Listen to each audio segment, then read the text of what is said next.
Существует два утверждения, отражающие две проблемы. Первая проблема. Первое утверждение такое. Я не могу совершать намаз 5 раз в день. У меня это не получается.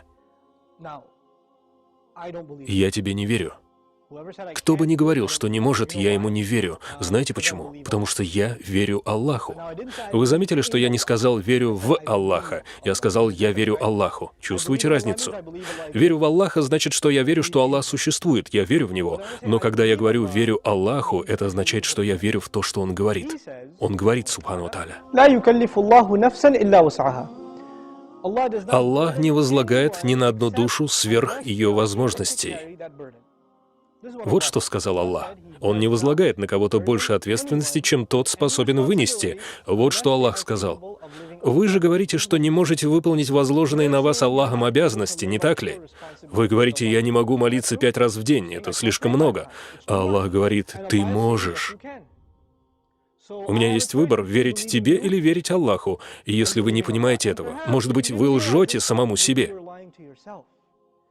Возможно, вы убедили себя в том, что не можете читать намаз 5 раз в день из-за своей лени и отсутствия воли. Я не могу осуждать вас, ведь я не знаю, в чем проблема. Возможно, в том, что вы стыдитесь молиться в присутствии немусульман. Знаете, на работе люди обычно устраивают 15-минутные перерывы на перекур. Они отдыхают, общаются с друзьями, а вы не можете читать намаз 5 раз в день, субханаллах. Одно время я работал в Нью-Йорке, где видел, как мусульмане молились везде, где только можно. Прямо посередине 5-й авеню парень читал намаз прямо на краю тротуара, потому что пришло время. Или в университетской библиотеке, открыв дверь в копировальную комнату, вы запросто могли увидеть, как 3 парня читают намаз. Мусульмане будут молиться, если пришло время. Они совершают намаз. Точка. Аллах сказал, ты можешь. Если Аллах возложил на тебя эту обязанность, значит, ты можешь. Осознай это и положись на Аллаха, Он облегчит тебе это. Второй задаваемый вопрос. И есть ли ему до всего этого дела? Волнует ли его, молюсь я или нет? То есть, нужны ли ему мои молитвы или нет? Вы забываете, что намазы не для Аллаха, они для вас, они не для Аллаха. И если все люди мира будут только и делать в жизни, что молиться Аллаху, это не сделает его богаче. Это ничего не добавит его царству, потому что он уже владеет всем сущим.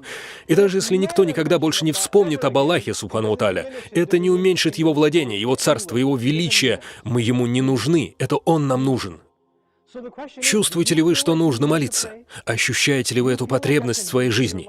Если это не так, если вы чувствуете, что свободны от того, чтобы просить у Аллаха помощи, от обращения к Аллаху, от исполнения Его заповедей, то у вас серьезные проблемы с верой, она стала слабой. Вы отдалились от Аллаха настолько, что шайтан может прийти к вам и сказать, «Да, я знаю, как плохо ты себя чувствовал из-за того, что не читал намаз. Давай просто избавимся от этих неприятных чувств и заменим их на вопрос, а почему я вообще должен молиться?» Это следующая стадия болезни.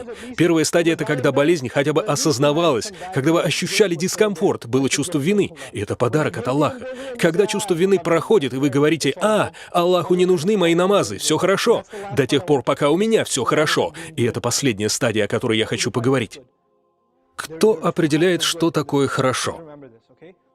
В этом мире существует 2 вида хорошего. Запомните это. 2 вида блага. Есть нравственное. Я хорошо отношусь к соседям, я честен на работе, я обходителен с людьми, не ворую, не обманываю. Это все этика, основы нравственности. Я говорю правду, я честный, я плачу налоги и так далее. Это все порядочность. Я честен в бизнесе. Также есть и религиозное благо. Я еду в хадж, плачу закят, читаю намаз 5 раз в день, пощусь в месяц Рамадан.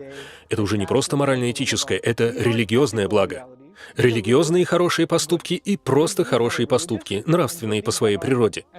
Что постоянно происходит с мусульманами и немусульманами, особенно с мусульманами? То, что мы разграничиваем эти 2 понятия. Поэтому в мусульманском мире вы найдете хороших людей с точки зрения морали. Они хорошо общаются со своей семьей, заботятся о своих детях, ответственны за хозяйство, они приятны в общении со своими соседями, они честные на работе, хорошие люди. Но знаете что? Они без религии. Мне не нужна религия, чтобы быть хорошим. Вот что они говорят.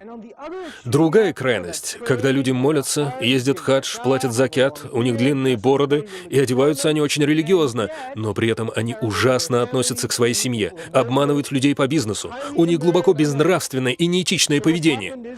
Произошло то, что мы разделили эти два измерения хорошего – нравственное, этическое и религиозное. Всевышний Аллах объединяет их в одном аяте, который называется аят-уль-бир, аят благочестия. Что значит быть хорошим? Изучив аят, вы поймете, что это комбинация двух вещей.